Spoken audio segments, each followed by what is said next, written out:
très bien. Bon, on va pouvoir démarrer tranquillement. Et puis, il y en a qui ont prévu d'arriver en retard, ils me l'ont dit. Donc, ils prendront le train en marche. Et ce soir, nous sommes là pour parler de comment faire quand on est sensible et quand on est très émotif. Comment on fait pour gérer notre quotidien, comment on fait pour se comprendre, comment on fait pour savoir comment on fonctionne, euh, comment on fait pour communiquer avec son environnement, avec son entourage. C'est pas toujours facile. Je dis souvent que quand on est sensible, euh, si on était tout seul sur une île déserte, ça irait à peu près. Ce qui est compliqué, c'est nous avec l'environnement, avec l'entourage. Et c'est tout un poème, hein, bien sûr, de communiquer avec notre environnement. Quand on est sensible, alors, le mot sensible, franchement, c'est un mot qu'on peut utiliser vraiment à toutes les sauces. Quand on dit sensible, souvent on dit hypersensible. C'est un mot qui est à la mode en ce moment. C'est un mot qui m'embête par moment, et puis par moment, je dis profitez-en, jouez avec. Réussissez à communiquer avec votre entourage, à dire que vous êtes hypersensible. Quelquefois, ça évite des conversations à n'en plus finir. Donc, ça peut servir aussi. Mais hypersensible, ce mot-là, il me gêne parce que hyper, ça veut dire trop.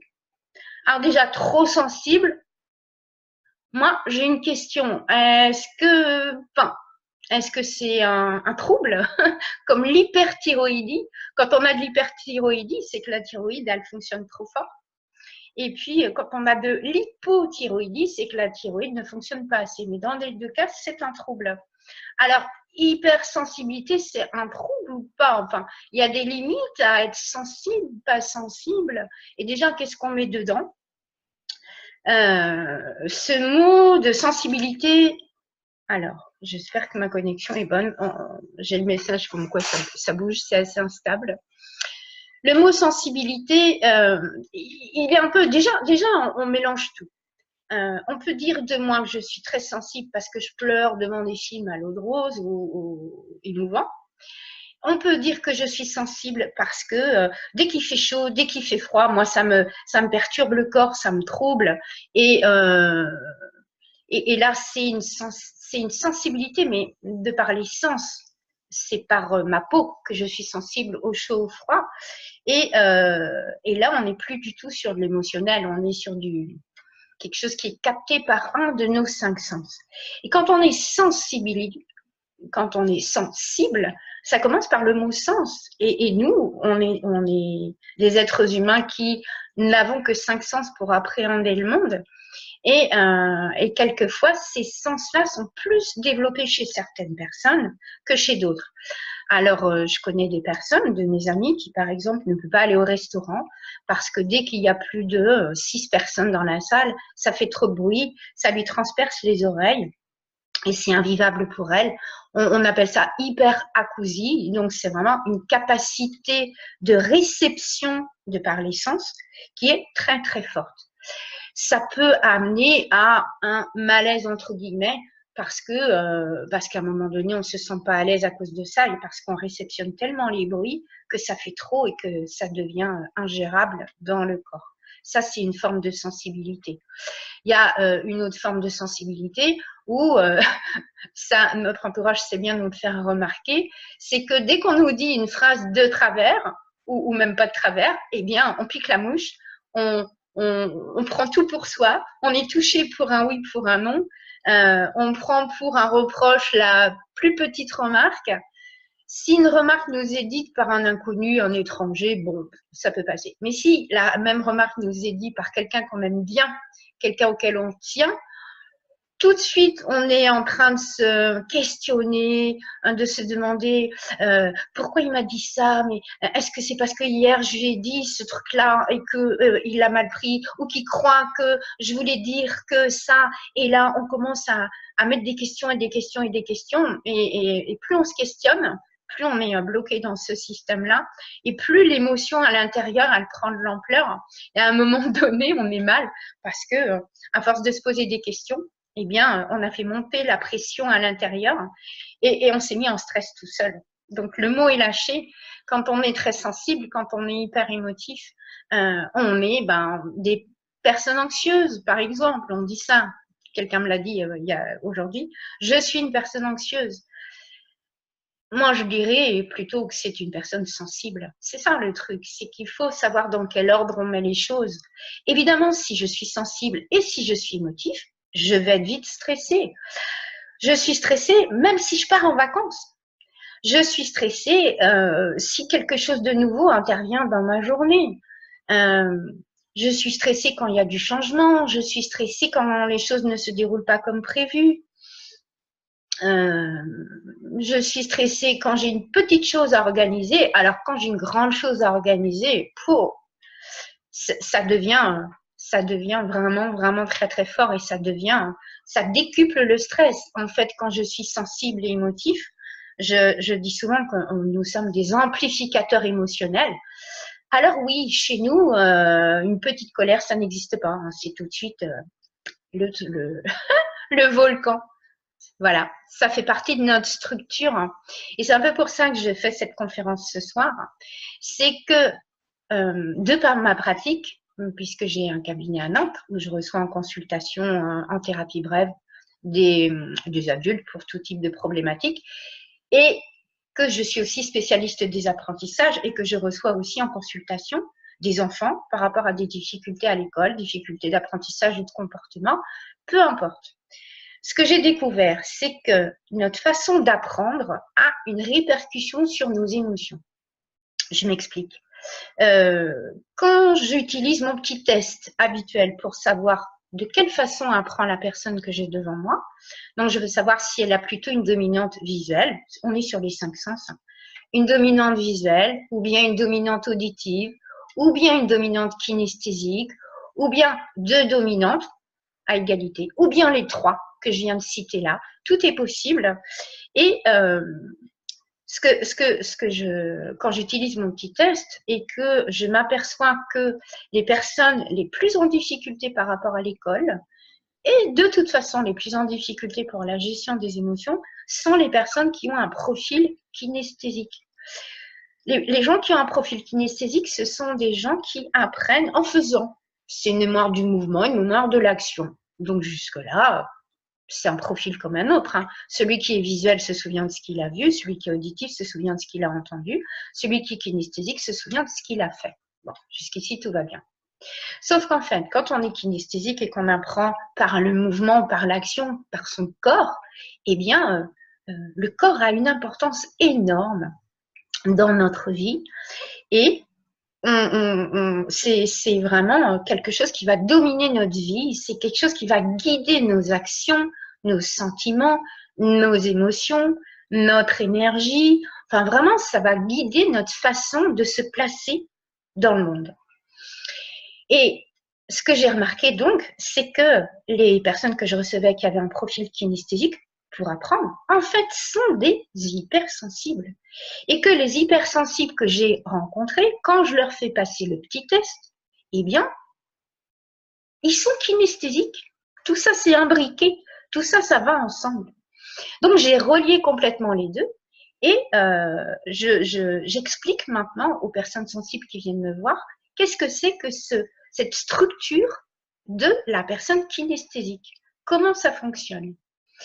Et que quand on est très sensible et qu'on sait qu'on a une structure de personnalité kinesthésique, ça nous apporte tellement d'éclairage, on voit tellement plus clair dans ce qui se passe dans notre fonctionnement que pour certaines personnes, c'est une vraie révolution. Alors, je vais continuer en vous partageant mon écran pour vous expliquer tout ça. Donc, vous me voyez sur le côté normalement. C'est parfait. C'est vraiment, quand on est sensible et quand on est émotif, la base, c'est de connaître cette structure de personnalité parce que on va d'abord savoir quel est notre terrain. Et donc, alors, comment je fais déjà? Voilà. Vraiment la clé, en tout cas un apport d'oxygène énorme arrive quand on sait qu'on a une structure de personnalité kinesthésique. Donc, tout ce que je vous ai dit juste avant, ça fait partie du portrait du kinesthésique. Cette grande sensibilité, cette grande émotivité, la place du corps qui est en avant. Alors, voilà. Le corps occupe une place primordiale puisque c'est comme ça que je capte le monde. Voilà, c'est normal, puisque c'est dans le mouvement. Je me souviens de ce que j'ai fait. Sans doute, je vous l'expliquerai pas, hein, mais sans doute que l'action musculaire a une grande importance dans ma façon de comprendre les choses, de capter. Et comme c'est mon corps qui comprend les choses, eh bien, je me retrouve avec, comment dire, un ressenti, grâce à mon corps, un ressenti qui est très développé. Et c'est vraiment quelque chose que j'explique tout en premier aux personnes qui sont très sensibles et très émotives, parce que comme j'apprends avec mon corps, c'est mon corps qui passe en premier. Et comme tout passe à travers ce filtre, eh bien, j'ai une capacité de capter les choses avec mon corps qui est assez exceptionnelle. Elle est bien plus forte que celle des autres profils. Le visuel ou l'auditif n'ont pas toute cette façon de ressentir avec le corps. Et quand on est kinesthésique et qu'on est sensible, eh bien, notre corps nous donne plein d'indications. Je dis souvent qu'on a une sorte de radar intérieur. Par exemple, quand on arrive dans un lieu nouveau, on a en 2 secondes cette impression de « waouh, c'est bien ici » ou oh, « c'est pas bien ici ». Quelquefois, on ne sait pas pourquoi, mais simplement, c'est notre corps qui nous le dit. C'est un ressenti. Alors, quelquefois, on rentre dans un endroit, on trouve qu'on n'aime pas du tout et en fait, on aurait juste envie de partir, fuir et partir en courant. Et puis, les circonstances nous obligent à rester là. Et on se demande bien ce qui se passe. On croit qu'on est bizarre, on croit qu'on n'est pas normal, ou si on le dit à quelqu'un, on a, si on le dit à quelqu'un, on a un retour qui est parfois une remarque assez désobligeante ou un retour, mais t'es compliqué, y a quelque chose qui va pas chez toi. Enfin, on a des retours de notre entourage, des personnes autour de nous, qui nous laissent croire que peut-être ça vient de nous, peut-être nous on a quelque chose qui cloche, peut-être on n'est pas normal, ou peut-être on exagère. Oh ben ça, on exagère, mais ça on le sait parce qu'on nous dit assez souvent. Et en fait, c'est juste parce que notre corps capte des choses.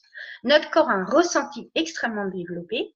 Et quand on dit « waouh, c'est bien » ou « oh, c'est pas bien ici, j'aime pas », mais en fait, ce que ça veut dire en vrai, c'est « je me sens bien ici » ou « je me sens pas bien ici ». Quand on se sent bien, évidemment, il n'y a rien à dire, tout est OK. Mais quand on se sent pas bien, eh bien, c'est extrêmement compliqué à gérer. Alors nous, on est grands, on est des adultes, mais alors je vous raconte pas les enfants, quand un 5 ans arrive dans un endroit où il se sent pas bien, en fait, il se met à avoir un comportement bizarre, un peu extrême, peut-être même à crier, à avoir un comportement un peu incohérent pour les adultes, mais en fait, c'est parce qu'il est agité par ce qu'il sent dans ce lieu-là. Enfin bon, ça, ce sont les enfants. Mais pour vous, si vous êtes sensible, vous arrivez quelque part et tout de suite, vous captez quelque chose. Et ça nous fait dire, c'est dans le langage courant de maintenant, cet endroit, je le sens ou je le sens pas. Et nous avons la même chose pour les personnes. Alors, je vois qu'il y a des remarques, des commentaires qui arrivent. Je les regarderai après, je vous le promets. Je ne peux pas m'interrompre là. Sinon, j'ai vu que je me faisais attraper. Donc, je vais vous donner mes explications et puis je prendrai vos questions après. Donc, c'est mon corps qui mène la danse dans ma vie de kinesthésique. Et même si dans le test que vous pouvez trouver sur mon site, il est à disposition, dans le test, et vous le ferez, hein, franchement, faites-le. Si vous ne savez pas si vous êtes kinesthésique dominante ou pas, allez vérifier. Ce sont les chiffres qui parlent. Donc, si je trouve dans mon test que j'ai en dominante kinesthésique visuelle, donc j'ai une bonne mémoire visuelle, mémoire photographique, c'est super. Je vais pouvoir m'en servir, hein, c'est génial. Sauf que elle va être opérationnelle à 100% si je réponds aux besoins kinesthésiques d'abord. Si mes besoins sont brimés, si j'ai pas ce qu'il faut, si mon corps n'a pas ce qu'il faut, ma mémoire visuelle, elle va fonctionner à 40%. Et voilà, je ne vais pas être plus performant que d'autres. Alors que franchement, la mémoire visuelle, c'est quand même quelque chose sur lequel on peut s'appuyer et qui a un pilier vraiment, vraiment intéressant pour tout, hein, pour la mémorisation à l'école ou dans notre vie d'adulte. Et donc voilà, c'est important de connaître vraiment cette place prépondérante du corps dans l'importance de ce ressenti et qui amène, lui, cette grande sensibilité vis-à-vis des lieux, vis-à-vis des gens et vis-à-vis de quelque chose qui est de l'ordre de l'intuition. C'est je pressens des choses, je ressens. Tout à l'heure, quelqu'un me racontait qu'elle a vu le prof arriver, elle l'a vu passer devant la fenêtre avant qu'il entre dans la salle et déjà, elle a senti qu'il allait se passer quelque chose de fort et que ça allait pas être sympa du tout. Voilà, elle l'a pressenti. C'est grâce à la sensibilité de votre corps que vous pouvez capter des choses comme ça, qui sont très intéressantes, mais qui nous mettent quand même au quotidien dans des situations qui ne sont pas faciles. Mais quand on connaît cette base de la structure de la personnalité kinesthésique avec cet enchaînement, cette mécanique en fait, hein, du muscle, du mouvement du corps qui est à une place prépondérante et comment ça s'enchaîne avec cette sensibilité, comment ça s'explique, comment on peut tout décortiquer en fait. Hein.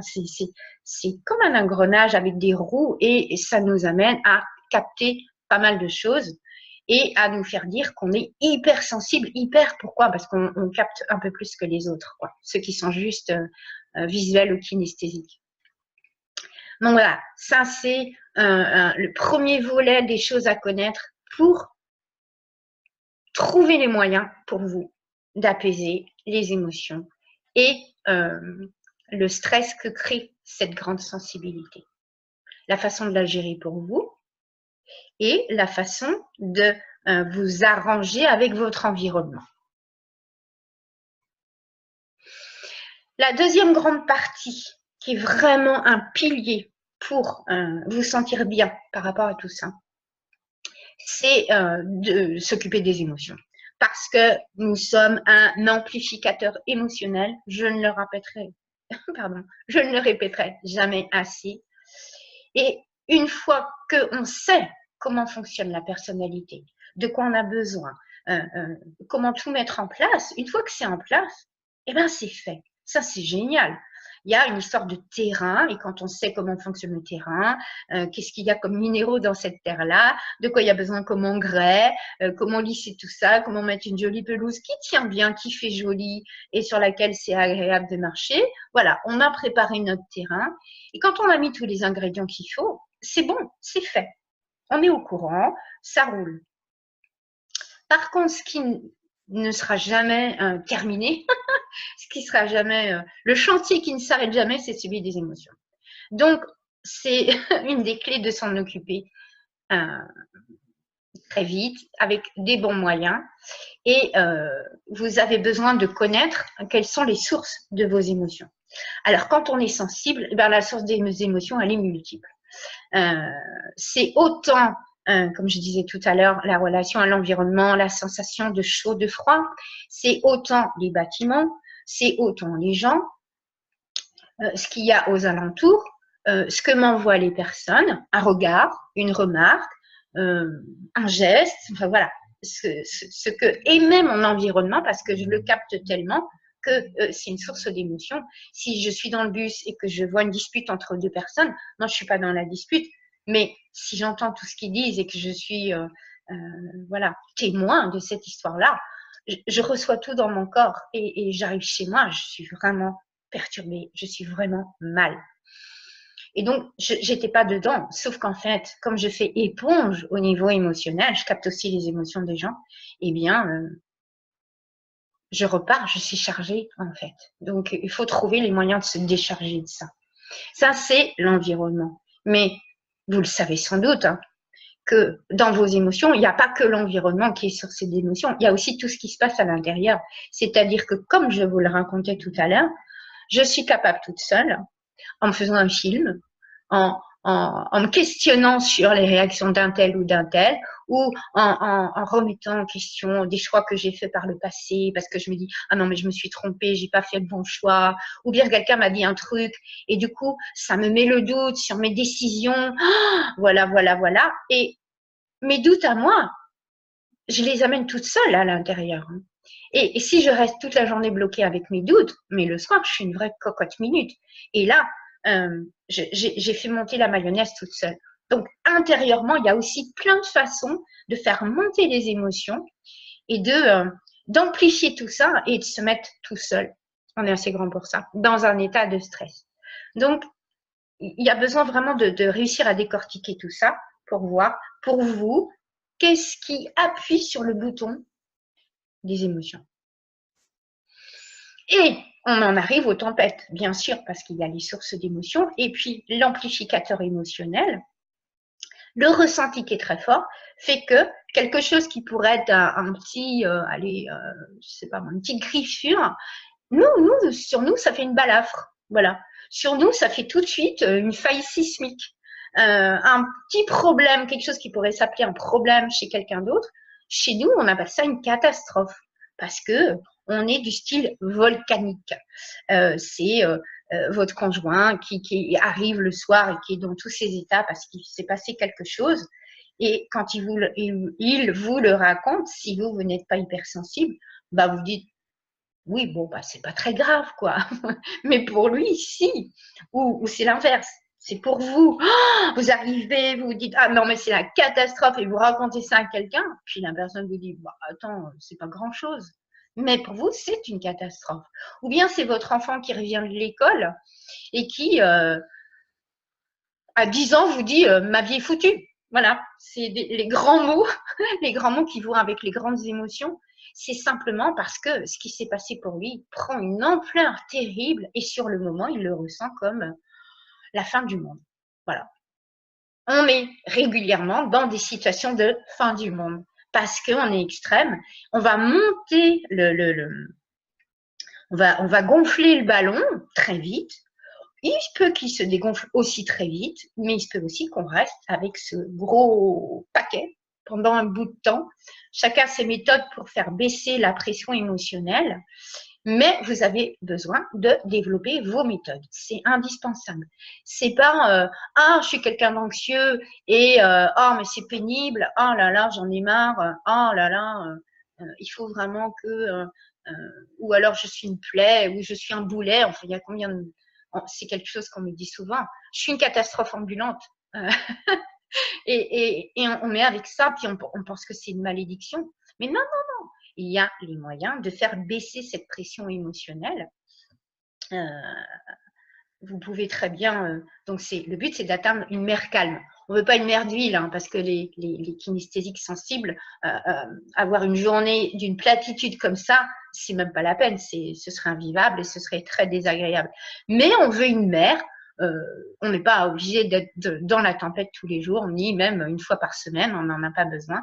On veut quelque chose qui soit mouvant, mais sur lesquels on est capable de naviguer et qu'on ne fait pas des hauts et des bas avec des grandes vagues, des grands creux, et on se retrouve en haut avec plein d'énergie, de bonne humeur, envie de faire plein de choses, et puis il se passe 2-3 événements anodins pour d'autres, mais qui pour nous vont nous marquer énormément, vont nous toucher, et on redescend, et là on se trouve au creux de la vague, et là au niveau émotion, c'est terrible.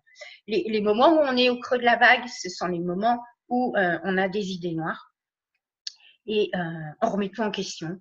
Nos choix passés, nos projets futurs, on croit qu'on a fait tous les mauvais choix et que dans le futur, eh bien, tous nos projets, il n'y a rien qui va marcher. On est défaitiste, négatif. Pendant cette période-là où on est au creux de la vague émotionnelle, c'est comme ça que ça marche. C'est pour ça que l'idéal, ce serait d'avoir des émotions, mais pas faire des grandes vagues et des grands creux pour se retrouver au fond du gouffre, avoir la sensation d'être dans un trou. Ce sont des mots que j'ai souvent en séance et ça fait mal, quoi. On n'est pas bien et ça peut durer quelques heures, ça peut durer quelques jours. Quelquefois, ça dure quelques semaines ou quelques mois, mais là, c'est qu'il y a un problème et là, il faut vraiment, vraiment se faire aider d'urgence. Mais on est comme ça, sujet au yo-yo émotionnel quand on est hypersensible et quand on est kinesthésique. Ça fait partie du portrait. Par contre, on peut l'adoucir largement. On peut l'adoucir avec les bons moyens.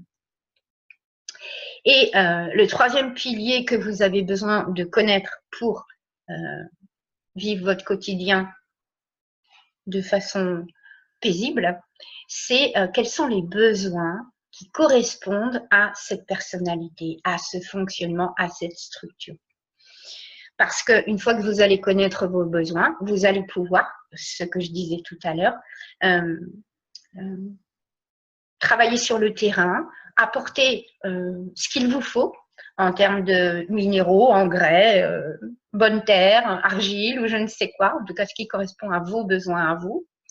Et vous allez pouvoir caler des choses qui vont vous permettre de souffler un peu et de vivre beaucoup mieux les tempêtes émotionnelles et même de réguler ça parce que d'abord vous avez répondu à vos besoins.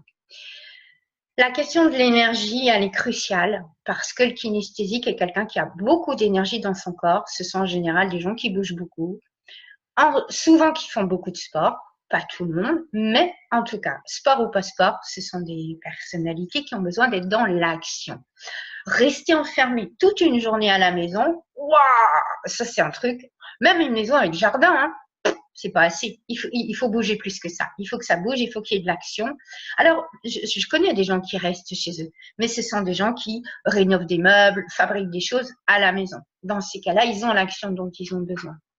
Et c'est cette énergie qui est très forte dans le corps et qui met les personnes en action. C'est dans leur tempérament. Il faut que ça bouge, il faut qu'on se déplace. Voilà, ça c'est important. C'est lié au degré d'énergie intérieure. Mais cette énergie, elle est très fluctuante. Et ce dont j'ai parlé juste avant fait que on peut passer d'une forte énergie à être complètement à plat. Il y a bien des jours, de toute façon, on est à plat régulièrement. Et quand on est kinesthésique, être à plat, c'est un truc insupportable. C'est horrible. Ce sont des journées de comme dit des gens que je connais. Et c'est dur. C'est vraiment dur à vivre. Vous avez besoin de savoir comment fonctionne cette énergie et comment éviter d'aller dans des très hauts qui font que on se ronge les ongles ou bien on est vraiment à cran. Ça, c'est quand on est dans des trop hauts. C'est quand on rentre de notre journée de boulot complètement énervé parce qu'il s'est passé des trucs. Et là, on est il y a l'émotion, il y a l'énergie. On n'a pas réussi à dépenser l'énergie, notre énergie dans la journée parce que, par exemple, on a été en réunion tout l'après-midi et il fallait rester assis. Donc là, on n'a pas dépensé notre énergie. On est en mode cocotte minute, trop haut. Et puis, quand on est trop bas, en mode je suis à plat, je comate, c'est insupportable aussi. Vous avez besoin de savoir comment gérer pour avoir un flux d'énergie que vous respectez, parce qu'il n'est pas question de le brimer ni quoi que ce soit, mais de réussir à gérer ça dans le quotidien pour se sentir bien avec ça, puis avoir une énergie quand même où on est productif, quoi. Parce qu'on a envie de faire, on a envie de faire des choses utiles et la gestion de l'énergie, elle est vraiment importante. Donc là, il y a énormément de choses qui rentrent en ligne de compte. Les occupations qu'on a, le sport que l'on fait, la nourriture que l'on mange, enfin voilà, il y a tout un tas de choses qu'on peut développer. C'est ce que je fais quand je reçois par exemple, là, pendant 2 jours, je vais vous expliquer comment gérer votre énergie parce que c'est crucial de connaître toutes ces choses-là pour se sentir au mieux. Et donc, dans les besoins, donc l'énergie, c'est le corps. Là, on passe à la tête et dans les besoins, c'est le besoin de sens. Les kinesthésiques sont perpétuellement, on peut dire, en quête de sens. J'ai besoin d'avoir du sens pour faire ce que j'ai à faire. On me demande de faire quelque chose, mais si on ne m'explique pas à quoi ça sert, quel est le but, où ça mène, où est-ce que je devrais arriver, eh bien, faut vraiment qu'on me donne des coups de pied derrière pour que j'avance, sinon j'y vais pas. J'y vais pas parce que je sais pas à quoi ça sert. Et je sais pas à quoi ça sert. Donc, bon, ok, je pourrais dire que, comment dire, j'en rajoute, c'est de la mauvaise volonté, je sais pas à quoi ça sert, alors je fais pas. Mais non, c'est pas la tête qui décide ça. C'est là, c'est dans le ventre, c'est à l'intérieur, c'est en moi, ça veut pas avancer. C'est mon instinct qui refuse. C'est pas ma tête qui dit, oh, mais ce qu'elle me demande, ça n'a pas de sens, alors je n'y vais pas. Non. D'accord, je trouve que je sais pas à quoi ça sert. Et encore, je le dis maintenant, mais la plupart du temps, c'est même pas conscient. C'est simplement un ressenti. Je vois pas où ça mène. Voilà. Et en fait, quand je dis aux gens, là, vous auriez besoin de sens, ils me disent, ah, mais oui, mais c'est ça. Et en fait, oui, je suis en quête de sens. J'ai besoin de sens tout le temps. J'ai besoin de sens du matin au soir. Et ce sens, il est ressenti dans mes tripes. Ça passe par l'intellect à bien des moments, mais ça descend jusque dans le ventre. Et pour que je fasse les choses, il faut qu'elles aient du sens.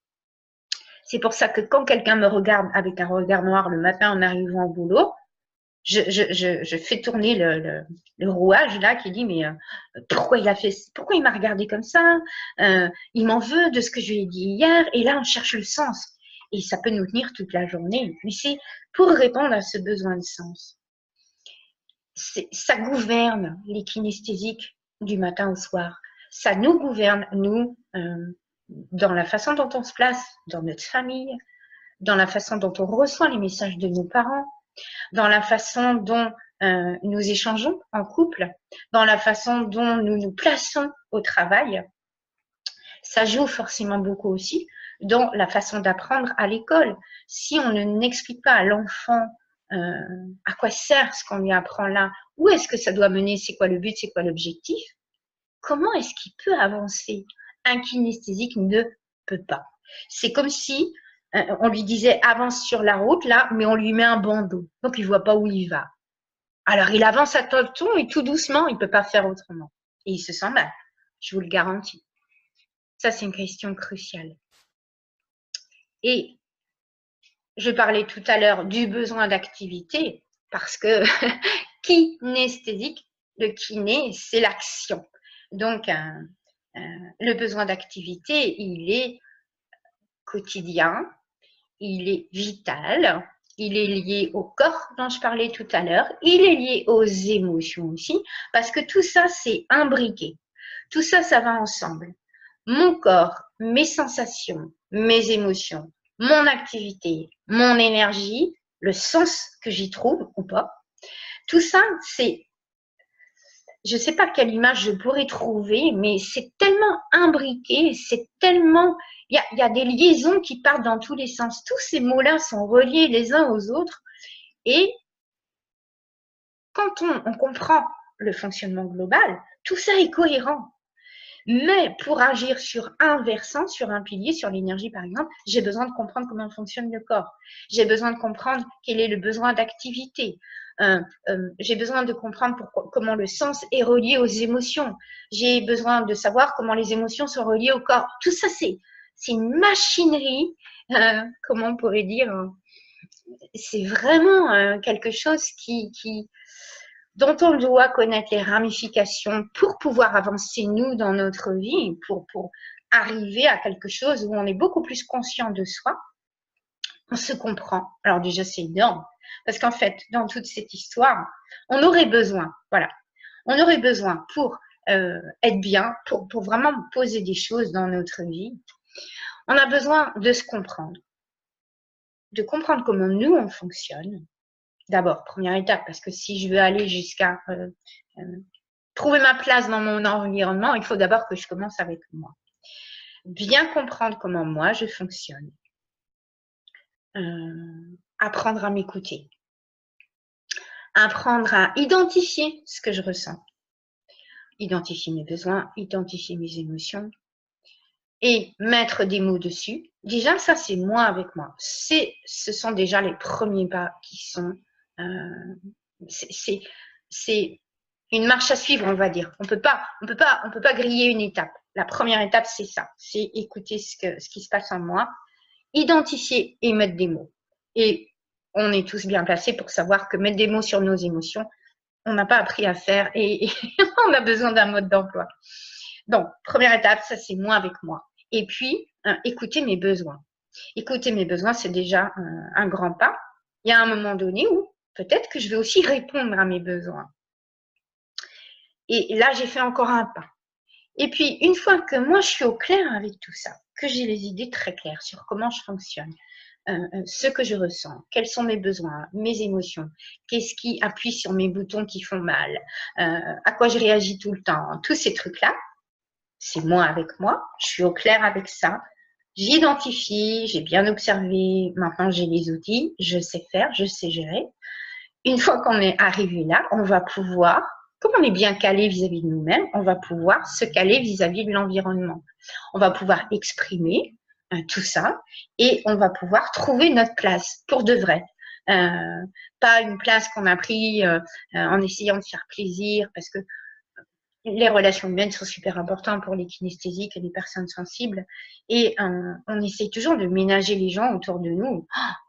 C'est vraiment quelque chose qui nous tient, mais ça nous coince. Des fois, on se trouve coincé dans des situations ou dans des pièges à cause de ça. Parce qu'on est très humain, on a quelque chose de... on aime les relations humaines simples, on aime la chaleur humaine, on a besoin de ressentir la puissance du clan, voilà, la famille. Ça peut être une famille très, très nucléaire, hein, quelques personnes. Il y a d'autres qui ont besoin vraiment d'être dans des grands groupes. On n'a pas des besoins égaux. Hein. Enfin, je veux dire, chacun son style. Mais les relations humaines sont super importantes. On ne peut pas naviguer dans un environnement où on est dans des relations humaines qui sont difficiles, qui nous font souffrir. Tout simplement. Le critère, c'est ça. C'est est-ce que je suis bien quand je suis avec telle personne ou est-ce que je souffre et quand je rentre chez moi, il faut que je me ressource parce que cette personne a pompé mon énergie ou j'ai capté son émotion et vraiment, c'est quelqu'un qui est mal. Et moi, si je passe 3 heures avec elle et que je rentre chez moi, mais je suis complètement chargée. Enfin voilà, c'est important de pouvoir après, dans la dernière étape, savoir comment nous, on se place par rapport à notre environnement. Un environnement qui est ce qu'il est, c'est difficile hein, quand on est kinesthésique et sensible de se placer dans cet environnement-là parce que voilà, on est dans un contexte qui nous plaît pas forcément. On trouve que la situation sociale, elle est pas belle, elle ne nous plaît pas. Il y a beaucoup d'agressivité, beaucoup de souffrance, beaucoup de malheur. Voilà, je sais pas, si on fait de la politique, on trouve que, je sais pas, les gouvernements ci ou ça. Enfin, on trouve que franchement, ça vole pas très haut autour de nous, alors que nous, on aurait c'est pas qu'on aurait, on a des idéaux élevés. On a une vision élevée, même j'ai trouvé ça chez des enfants, hein, d'avoir sa propre vision de qu'est-ce que devrait être l'humanité. C'est très fort. On a vraiment quelque chose qui va haut. Peut-être c'est parce qu'on a une préscience, je sais pas, on sait ce que va être l'humanité évoluer plus tard, je n'en sais rien. Mais il y a ce grand écart entre nos rêves et qui sont élevés et la réalité qu'on trouvera des pâquerettes, quoi. Bien souvent, c'est pas obligatoire, hein, mais bon, voilà, c'est quelque chose qui peut nous embêter dans notre quotidien. Et on a du mal à se placer dans notre environnement. Alors déjà, notre environnement peut nous plaire ou ne pas nous plaire, mais il y a ça aussi. Et puis il y a aussi nous, en tant que personnes sensibles et émotives, comment on communique, comment on trouve sa place, comment on occupe notre place d'individu complet, entier, bien droit dans ses bottes, qui s'affirme tranquillement, qui a confiance en lui, qui a une bonne estime de soi, qui a une certaine assurance, sans pour autant être arrogant ni empiéter sur les autres. Hein. Ça, c'est une question que j'aime bien débattre aussi parce que être fier de soi. Moi, j'aide les gens à aller jusqu'à être fiers de eux-mêmes sans être arrogant, puisqu'on nous a dit que être fier de soi, c'était pas bien. Et c'est parce qu'on confond fierté, estime de soi et arrogance. Je peux être fière de moi, fière de ce que j'ai accompli là aujourd'hui. C'est pas pour autant que j'écrase les autres et que je suis imbue de ma personne. Non, je suis contente de moi. C'est compliqué d'être contente de soi et de pouvoir affirmer tout ça, quoi. Voilà. Alors, est-ce que je peux... Ah, je sais, excusez-moi, j'ai fait un truc. Voilà. Donc, une fois que vous avez compris ces 3 piliers-là et que vous pouvez vraiment remplir les cases que je vous ai données là, c'est vraiment quelque chose de nouveau qui va arriver pour vous. C'est cette façon-là d'avoir de l'assurance, de l'estime de soi, d'être bien debout, droit dans ses bottes, de se sentir solide aussi. Ça n'empêche pas d'être sensible, de capter des trucs, et toujours d'avoir notre connexion avec les gens, avec les animaux, avec la nature. Enfin bon, on a des capacités, ce sont des forces. Hein. L'idée, c'est de s'en servir comme des forces et de ne pas se laisser coincer dans des pièges au niveau du quotidien. Et donc, les 3 piliers que je vous ai donnés, là, font partie d'un processus qui s'appelle le processus SEB. Le processus SEB, premier pilier, la structure. Deuxième pilier, les émotions. Troisième pilier, les besoins. Et pour vous aider à vraiment comment dire, mettre en place tout ça, j'ai créé un programme que je développe sur 2 jours et dans lequel, alors là, ce sont 2 jours, on se voit, on est ensemble, on est en direct, en live ou on dit en présentiel maintenant parce qu'il y a en ligne et en présence. Donc voilà, je vous invite à développer ces 3 piliers pour pouvoir accéder à une assurance interne et externe, parce que c'est aussi vis-à-vis de l'extérieur. Et on a 2 jours. Pendant 2 jours, je vous transmets tout ça. Pendant 2 jours, je développe tous les points dont je vous ai parlé là. Je vous invite à profiter de ce processus SEB à Nantes, bientôt, au mois de juin, avec un topo sur la structure kinesthésique, savoir comment ça fonctionne, etc., tout ce que je vous ai dit. On voit ça ensemble, en long, en large, en travers. Avant, d'ailleurs, qu'on se voit ou qu'on ne se voit pas, vous avez fait le test pour savoir si vous êtes kinesthésique dominant. La place du corps dans le quotidien, dans la mécanique du kinesthésique et comment tout ça, ça s'enchaîne avec cette sensibilité. Donc évidemment, on va en parler beaucoup. On va parler des sources d'émotions. On va pas faire que parler. Je ne suis pas en mode magistral. Je sais que les kinesthésiques apprennent avec du mouvement. Donc, on passera à l'action. On fera des entraînements. On fera de la pratique. Voilà. On sera dans l'action. Donc, on regardera les sources d'émotions, les tempêtes et comment accéder à une mer calme. Pour faire ça, moi, je vous transmets mes outils que j'utilise au quotidien en consultation. On regardera la question de l'énergie et comment gérer ça. On développera aussi la question du sens pour pouvoir caler les choses avec notre tête. Et on abordera les activités qui sont nécessaires au kinesthésique pour avoir cet équilibre du corps. Activités qui peuvent être dans plusieurs directions selon les tempéraments. Et donc, on verra ça avec les personnes qui sont là. On parlera de vous. On ne parlera pas des autres. On parlera des gens qui seront là. On sera un petit groupe.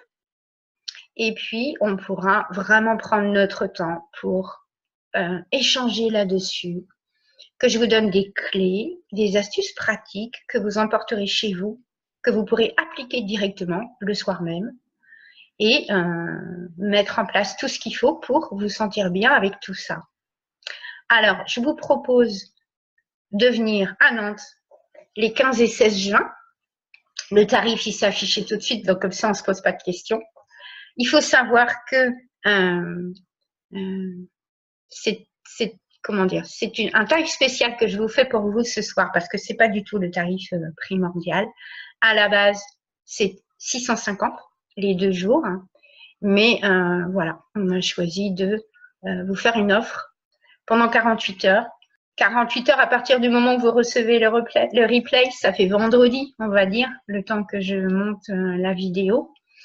Jusqu'à vendredi soir, vous avez le temps de vous décider pour venir les 15 et 16 juin à Nantes. Sachant que c'est une date là. Il n'y aura pas des séminaires de 2 jours comme ça tous les mois, ça c'est sûr. Et c'est l'occasion d'en profiter, de profiter de ce week-end-là, de venir à Nantes, se rencontrer entre nous. Alors à Nantes, ça se déroulera quartier Mélinette, du côté de mon cabinet. Ah, je tombe comme ça, au hasard, bien sûr, il n'y a pas de hasard, sur une question entre le lien, alors une question sur le lien entre structure kinesthésique et haut potentiel intellectuel. Oui, j'ai souvent vu un lien dans le sens où je rencontre beaucoup de personnes à haut potentiel, adultes et enfants. Et ce que j'ai remarqué, toujours grâce aux petits tests, c'est que les personnes à haut potentiel sont kinesthésiques. Voilà, sont extrêmement sensibles. Et quand on fait le test, eh bien, elles apprennent de cette façon, avec le corps. Ce sont des gens qui sont dans l'action. Alors, ils sont un peu moins gigotants. Là, j'en ai pas beaucoup parlé, mais le kinesthésique, souvent, c'est une personne qui se dandine, bouge, tient pas trop en place, a les mains qui sont toujours en train de bouger. Moi, j'ai mes petits gadgets là pour quand on est en consultation, on discute, on malaxe une balle en même temps parce que l'énergie dont j'ai parlé tout à l'heure fait qu'il faut qu'il y ait une partie du corps qui bouge. Et donc, les kinesthésiques, ils ont vraiment ce besoin-là. Qui est moins fort. Enfin, s'il y a des kinesthésiques qui bougent peu ou qui sont pas trop mal à l'aise à l'école avec le manque de mouvement, c'est plutôt les personnes à haut potentiel parce qu'ils ont le cerveau qui continue à bien fonctionner même si le corps est contraint à l'immobilité. Voilà, mais c'est un ressenti, c'est une sensibilité, c'est une émotivité qui est commune. Tout à fait. Alors, le séminaire, il est adapté aux personnes à haut potentiel, hein. C'est clair. Alors, il y a le lien, là, dans les commentaires, il y a le lien pour aller sur la page du séminaire, si vous voulez lire la description et vous inscrire tout de suite. Alors, je parle beaucoup du corps, mais peut-on être kinesthésique et sensible et ne pas aimer son corps? Bien sûr. Oh là là, c'est pas parce qu'on a le corps qui mène la danse qu'on l'aime. Je crois que dans mon livre, j'en ai pas parlé hein, parce que je voulais vraiment répondre à vos questions sur le séminaire. Pour ceux qui ne me connaissent pas, j'ai écrit un livre, hein, c'est le mode d'emploi des kinesthésiques, donc je ne peux pas m'empêcher de bouger. Et si vous étiez kinesthésique, mode d'emploi d'un cas épanoui, eh bien là-dedans, il y a un espace qui s'appelle « Mon corps, mon ennemi ». Ouais, la vie, elle est compliquée avec son corps. Le corps est extrêmement important, mais c'est pour ça aussi que j'ai des problèmes avec. C'est pour ça que je suis toujours en train de regarder que la moindre ride, le moindre bouton, le moindre bourrelet en trop, ça devient horrible. C'est parce que le corps a une telle importance. Et bien souvent, oui, les plus fâchés avec leur corps, ce sont ceux qui ont cette grande sensibilité-là. Donc, ouais, c'est important de pouvoir se réconcilier avec son corps. Oui, on peut apprendre l'histoire en faisant un spectacle, bien sûr. Oh là là, si on commence la liste de toutes les techniques pour apprendre qui peuvent correspondre au kinesthésique, moi j'en ai plein. C'est passionnant. Mathilde qui marche dans sa chambre pour apprendre. Marcher, c'est une base. Ça fait du bien. Parfois, c'est pas suffisant. On a besoin d'effoulements intenses. Non, Quentin, je suis d'accord. En étant en mouvement, c'est beaucoup plus sympa que être assis, c'est pas forcément bon pour un kinesthésique. Non. Ah oui, d'accord. Il y avait une question sur comment apprendre en mouvement. Oh, bah, debout, en marchant. Après, je vais pas répondre à cette question-là parce qu'en fait, d'abord, c'est pour qui? Est-ce que c'est pour vous? Est-ce que c'est pour un enfant? Mais la personne qui doit apprendre, je veux savoir connaître ses résultats au test. Combien il a de points visuels, combien il a en auditif et combien il a en kinesthésique. Et là, je vais donner une réponse appropriée, une méthodologie qui correspond au profil de la personne. Est-ce que c'est possible de payer en plusieurs fois? Oui. Dans ces cas-là, il faut m'envoyer un mail tout de suite avec vos coordonnées, je vous recontacte. Oui. Là, le lien qu'on vous a donné vous permet de payer les 240 € en une fois, effectivement. Mais si vous avez besoin d'espacer, contactez-moi. Je veux pas que cette question financière soit le seul frein qui vous fait pas venir, quoi. Non, non, contactez-moi si vraiment il y a quelque chose. Contactez-moi aussi si vous auriez adoré venir et que ce week-end-là, vous n'êtes pas disponible. Mais sinon, voilà, vous seriez venu. Et même si vous êtes sur Paris, enfin, le trajet se fait vite. Nantes est bien desservie, donc en fait, on peut venir de partout. Mais vous n'êtes pas disponible ce week-end-là, vous ne pouvez pas. Contactez-moi, contactez-moi. Hein. S'il y a quelque chose qui vous empêche, alors que vous étiez décidé, voilà. Mais il y a un truc technique qui vous empêche, envoyez-moi un petit mot par mail. Voilà, il ne faut pas qu'on en reste là, c'est important. Alors, est-ce qu'on peut être kinesthésique en restant facilement assis, par contre, avec un gros besoin d'apprendre continuellement? Oui, cette petite phrase me fait penser à correspond plus au profil haut potentiel. Petite remarque aussi en passant, j'ai quand même rencontré beaucoup de kinesthésiques qui disaient n'avoir pas besoin de bouger. Et quand on commençait à mettre en place des choses pour qu'ils se sentent bien, le besoin de bouger se révélait et on s'apercevait que c'est quelque chose qui avait été complètement contrôlé, effacé, brimé depuis pas mal d'années, quoi. Il y a ça aussi, hein. Des kinesthésiques qui ne bougent pas, il y en a, mais des fois, c'est parce qu'il y a eu des parents sévères qui nous empêchaient de bouger. Sylvie a fait le test dominante kinesthésique avec un peu de visuel. Oui, bon, si le visuel est à 4, 5 points, 6 points derrière, on ne s'appuie pas dessus. Pour que ce soit important et dominant, il faut qu'il y ait un point d'écart entre les deux, ou 2 voire 3. Jusqu'à 3 points, je me suis rendu compte que on peut considérer que c'est ensemble, quoi, en dominante. Mais si c'est loin derrière, il ne faut pas s'appuyer dessus. Alors, je me reconnais en tout point et je regrette de l'avoir compris si tard. Ça m'aurait évité pas mal de mal-être, je sais. Ouais. Je compatis parce que, voilà, je rencontre tellement de personnes qui me disent ça. Alors, venir de Corse, wow, moi je crois qu'on a des avions directs, non? Pourquoi pas, il y a tout ce qu'il faut à Nantes, il y a vraiment les tramways, les bus, en plus la ligne de tramway qui passe à côté vient de la gare, par exemple, donc ça c'est facile. Il y a de quoi loger facilement parce que c'est une grande ville. Bon, c'est assez facile à gérer.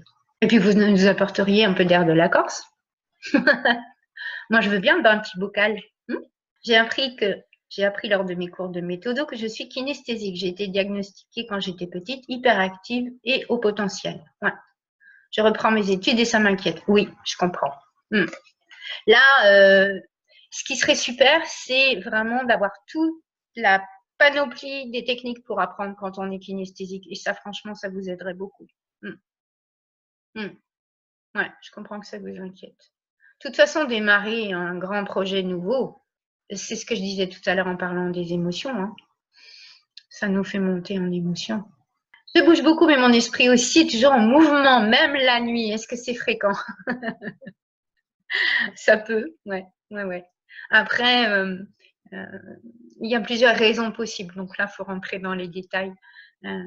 Ça peut être un fonctionnement ou ça peut être en liaison avec des événements qui sont traumatisants ou qui sont perturbants. Voilà. Est-ce que c'est une perturbation extérieure ou est-ce que c'est un fonctionnement de base? Il faut creuser pour savoir, pour donner la réponse. Ah, Sylvie voudrait venir, mais elle travaille. Ah, ouais. Envoyez-moi un petit mot. Alors, si dans le test, on a 2 ou 3 points d'écart entre chaque type de mémoire, c'est possible, bien sûr. On peut même avoir exactement les mêmes chiffres dans les 3. En général, ça veut dire qu'on est à égalité entre les 3, donc on a les 3 en dominante. On peut s'appuyer sur le pilier visuel, le pilier auditif et le pilier kinesthésique. Mais il faut faire passer le kinesthésique en premier. Pas le choix. Sinon, les 2 autres sont verrouillés. Pas totalement, mais bien. On ne peut pas être performant comme on pourrait. Je suis famille d'accueil pour enfants, donc c'est très difficile de se libérer. Ah ouais, ça je comprends. Envoyez-moi un petit mot aussi quand même. Dites-moi, hein, vraiment, donnez-moi vos conditions. Voilà, qu'est-ce qui vous empêche de venir? Dites-le moi, envoyez-moi un petit mail. Voilà, moi je réfléchis à des choses, je peux créer. Enfin, non, il y a vraiment. Envoyez-moi un petit mot juste pour me dire qu'est-ce qui vous empêche de venir. Alors, oui, vous voulez mon mail. Alors, on va vous l'écrire tout de suite. Voilà, il arrive. C'est apprendre@pascaline-jouy.fr. Il est dans les commentaires. Si vous le perdez en route, vous allez sur mon site et vous m'envoyez un message par mon site. C'est tout à fait possible aussi. Si vous êtes inscrit à cette conférence, vous avez reçu au moins un mail de ma part. Donc, vous y répondez. Ça vous fait arriver sur ma boîte aussi. Pour rentrer dans les détails sur la façon dont se déroule le séminaire, eh bien, l'ouverture se fait à 9h30. Nous démarrons à 10h. Donc, entre-temps, on a droit à un petit café. Pascaline fournit le café, et puis une petite collation le matin et puis l'après-midi. Donc, on se retrouve à 9h30. On fait connaissance, on démarre à 10h jusqu'à 13h.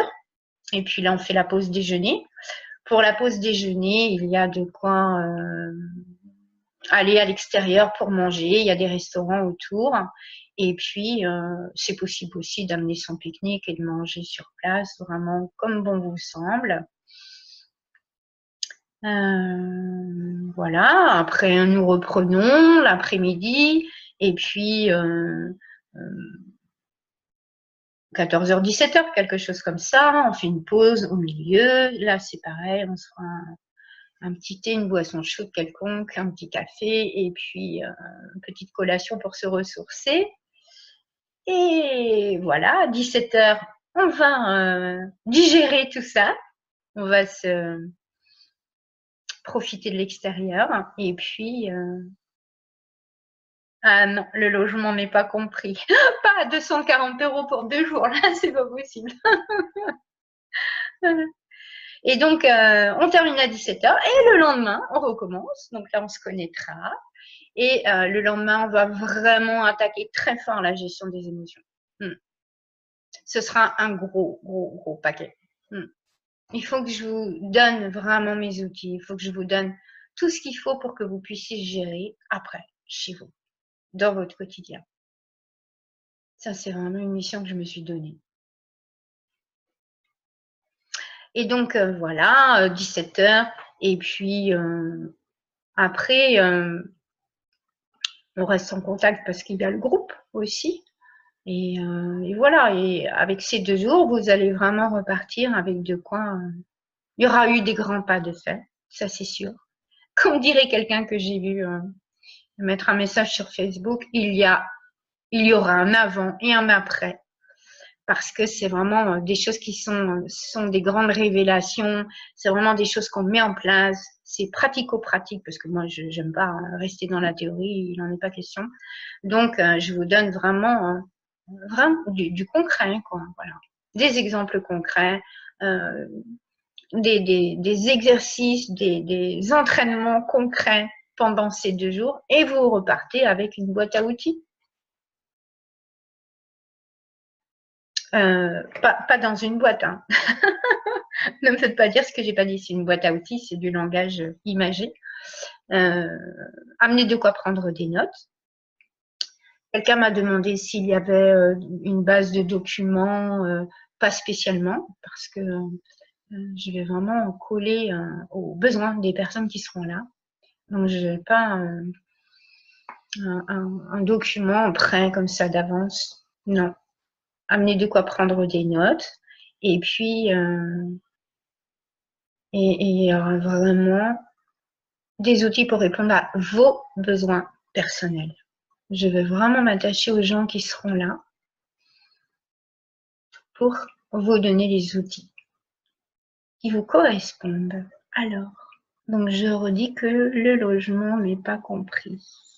C'est compris dans les 240 €, ce sont les collations du matin et de l'après-midi. Est-ce que le séminaire aborde un peu les caractéristiques des visuels et des auditifs? Ça semble intéressant de détecter ce qui est en face de soi pour réagir. Exactement.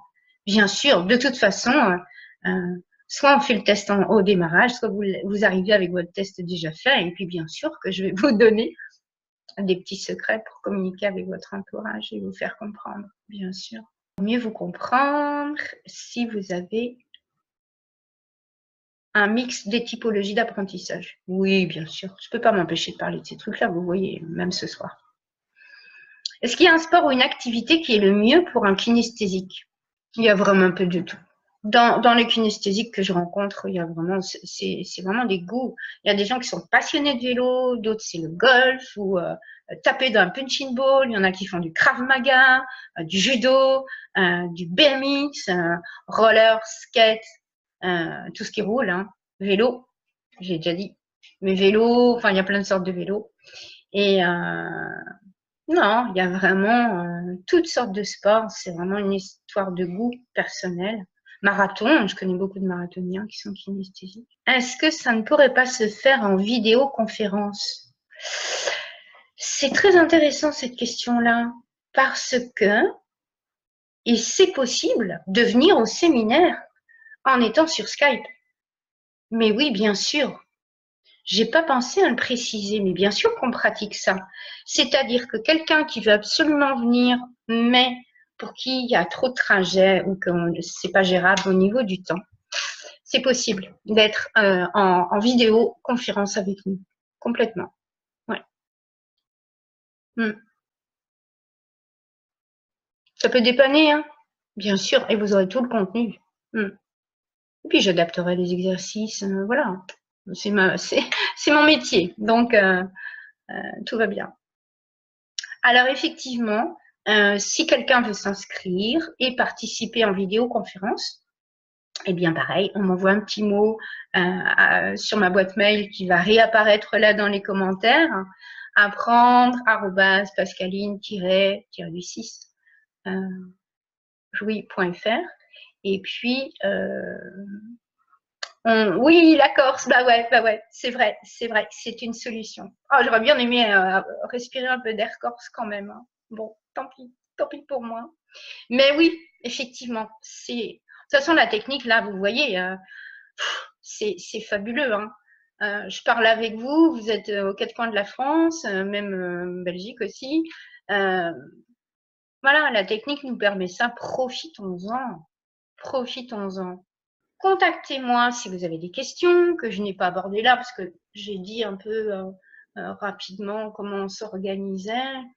Je ne sais pas ce que vous auriez besoin de savoir.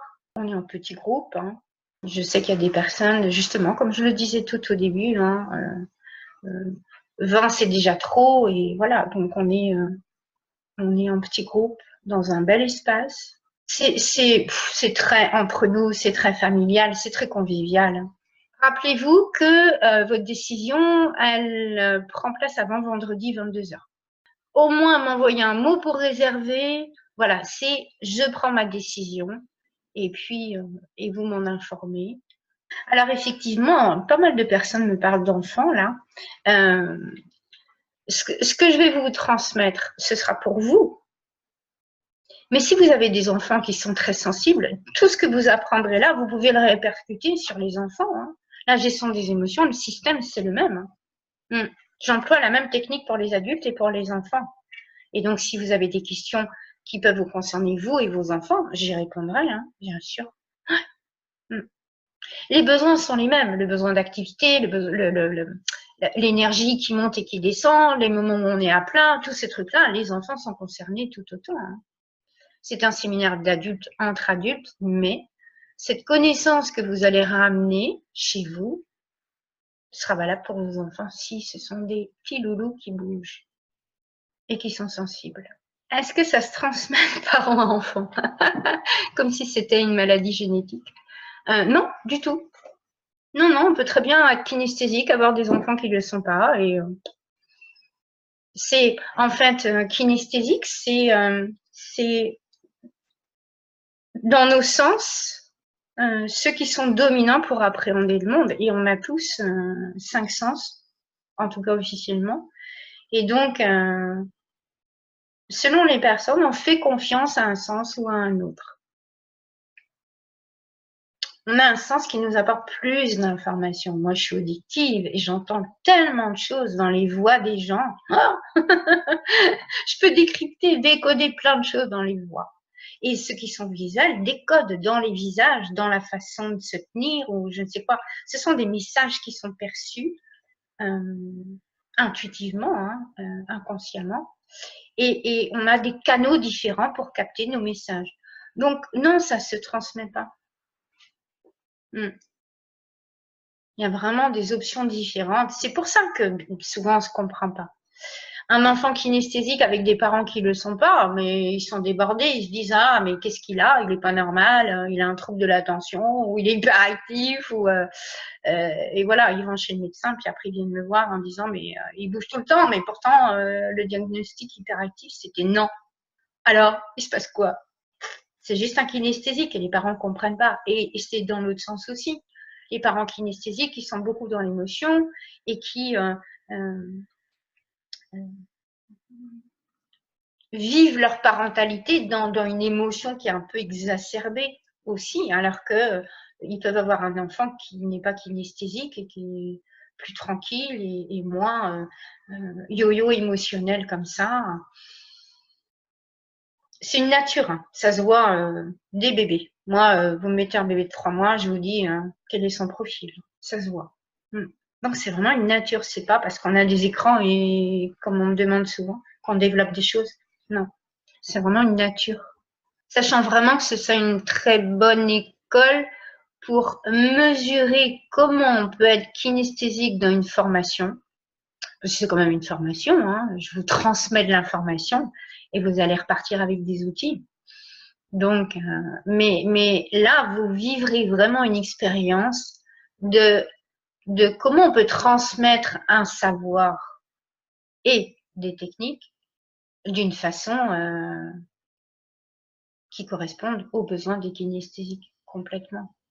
En tant qu'adulte et pour peut-être des, comment dire, déprogrammer des formatages que nous on a, puisque on a appris assis sur une chaise, blabla, et avaler du savoir. Donc voilà, moi j'ai à cœur de vous transmettre tout ça différemment, puisque c'est mon métier de base en fait, la formation. Alors, comment on reconnaît un bébé kinesthésique? Oh, par exemple, un petit exemple, vous avez un bébé et puis les gens vous disent à chaque fois « Oh, elle est pleine de vie !» Eh bien là, sachez que 30 ans après, c'est toujours le cas. Je suis allée en formation, j'ai étudié le VACOG et c'est comme ça que j'ai connu les kinesthésiques. Oui, c'est ça, le VACOG, c'est visuel, auditif, kinesthésique, olfactif et gustatif. Et moi, je garde simplement visuel, auditif, kinesthésique parce que dans les apprentissages formels, comme à l'école, on se base là-dessus. Mais effectivement, les odeurs nous marquent et le goût aussi. Mais c'est des choses qui sont plus archaïques. Les odeurs, c'est le premier sens qui est en œuvre chez le nourrisson. Je crois qu'il lui faut 2 heures pour reconnaître l'odeur de sa mère. Donc, effectivement, et ça nous marque. Mais bon, dans les apprentissages formels à l'école, c'est pas tellement basé là-dessus. Du coup, on est plus dans des souvenirs affectifs avec ça. Quand on étudie, donc ces notions-là viennent plutôt de la programmation neurolinguistique, qu'on dit aussi PNL, mais ils n'expliquent pas la personnalité kinesthésique. Et ce sont des informations qui sont très succinctes. C'est le même tarif en vidéoconférence, complètement, oui. C'est vraiment un tarif préférentiel et je vous rappelle qu'il est valable jusqu'à vendredi, 22 heures, pour prendre votre décision. Les besoins pendant le séminaire, c'est vraiment de quoi prendre des notes et puis une tenue plutôt décontractée, quoi. On peut enlever nos chaussures, par exemple. Donc, plutôt être à l'aise. Voilà. Oui, recontactez-moi. Bonne soirée.